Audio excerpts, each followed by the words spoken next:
Salut les amis. La Communauté économique des États de l'Afrique de l'Ouest, CEDEAO, a imposé dimanche dernier une série de sanctions à l'encontre du Niger, où le président démocratiquement élu, Mohamed Bazoum, a été renversé par un coup d'État. Les citoyens burkinabés donnent leur lecture de cette situation tendue.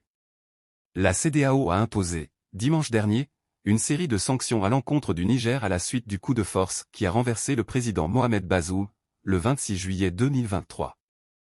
Les sanctions comprennent des mesures restrictives individuelles et des sanctions économiques. Si l'objectif de l'organisation sous-régionale est de faire pression sur les nouvelles autorités nigériennes, ces sanctions sont jugées sévères par une majorité de Burkinabés, qui suivent avec attention la situation dans ce pays voisin. Les sanctions de la CEDEAO à l'endroit du Mali sont sévères.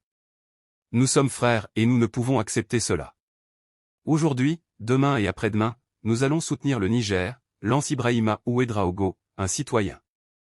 Outre ces sanctions, la CEDEAO a également lancé un ultimatum d'une semaine aux autorités nigériennes exigeant la libération du président Bazoum et le retour sans délai à l'ordre constitutionnel. L'organisation sous-régionale n'exclut pas l'usage de la force. Une option que certains citoyens, comme Mohamed, ne partagent pas, même s'ils jugent la mesure légitime. Ce n'est pas évident que le Niger puisse tenir sous le poids de ces sanctions. La CEDEAO, pour moi, n'a pas d'autre choix que de se faire respecter. Sa crédibilité en dépend, dit-il. Pour Bogré, la situation échappe au contrôle de la CEDEAO, qui joue son avenir.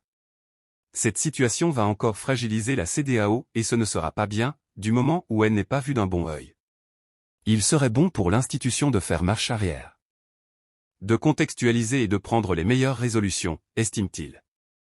Pour rappel, la CEDEAO et l'Union économique et monétaire ouest-africaine, UEMOA, ont décrété la fermeture des frontières des pays de l'espace avec le Niger, l'interdiction des vols commerciaux, l'interruption des transactions financières, le gel des avoirs nationaux et de l'aide.